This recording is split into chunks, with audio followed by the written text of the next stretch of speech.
Treason by any other name. There's literally no other way to describe the actions of Yevgeny Prigozhin over the course of the past 24 hours. The public face of the Wagner group has led his forces on an adventure that can only be described as a coup d'etat, an effort to overthrow the constitutionally elected legitimate government of Russia, led by President Vladimir Putin. This is a tragedy in many ways. First and foremost, let's just talk about Wagner itself. This private military contractor had assembled a force of 25 to 50,000 fighters who had performed heroically under the most dire conditions in this conflict, this ongoing conflict with Ukraine and the collective West.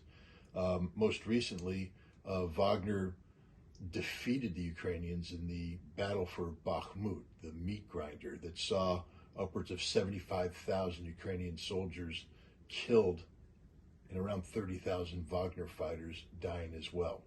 Wagner was celebrated in Russia as this heroic group of patriotic fighters. And now, thanks to the actions of Yevgeny Prigozhin, Wagner has been discredited.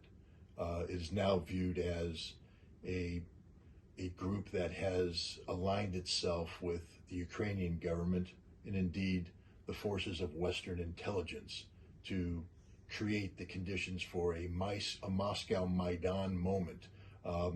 The only way that Russia was going to be defeated in this war, by the way, internal collapse instead of being defeated externally by an enemy. The timing of this is suspect in terms of Prigozhin's stated claims of only being interested in justice. The fact of the matter is the Wagner group was being compelled by constitutional reality to sign contracts with the Ministry of Defense to align their organization with the law of the land, because private military contractors, while they could perform on the soil of Ukraine or the soil of an independent Donbass, can't exist on the soil of Russia. And the territories that Wagner were operating on are now considered by the Russian government to be the territory of Russia. How did this transformation come about? Well, this is a question that only Yevgeny Prigozhin can answer, but I think based upon what he's saying, the answer is quite clear. He's been bought out. He's been told that he has the support of the Russian people, that if he were to move on Moscow, that if Wagner, this group of heroes, were to stand up to the forces of corruption and bureaucratic inefficiency, seeking out Minister of Defense Shoigu and the head of the General Staff, General Gerasimov, as the primary culprits, that the entire house of cards, that is the Russian Federation, at least in the minds of Prigozhin's Western intelligence controllers, would collapse. And so that's what he did.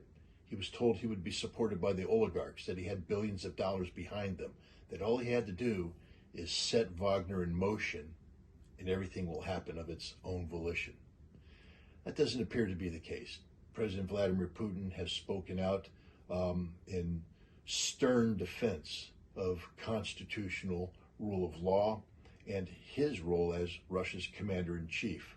And under no certain terms has he identified what Prigozhin and Wagner is doing as being nothing short of treason. Prigozhin's gambit will fail. He will be held accountable, and so too will those who have rallied behind him. But the other thing this has done is expose the fact that this effort to achieve a Moscow Maidan hasn't been simply rhetoric. It's real. It's something that the government in Kiev and their Western supporters have been trying to implement for some time now. And by carrying out this action, Prigozhin has exposed many of the people who have been secretly wishing for this to happen.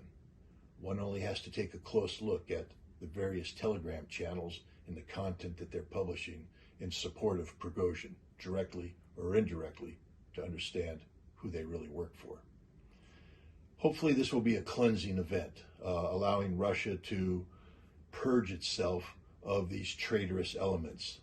Yes, the loss of Wagner will be a psychological and physical blow to Russia. They were a very powerful, very capable military force. But in the end, they proved themselves to be not up to the task of serving under a constitutional government.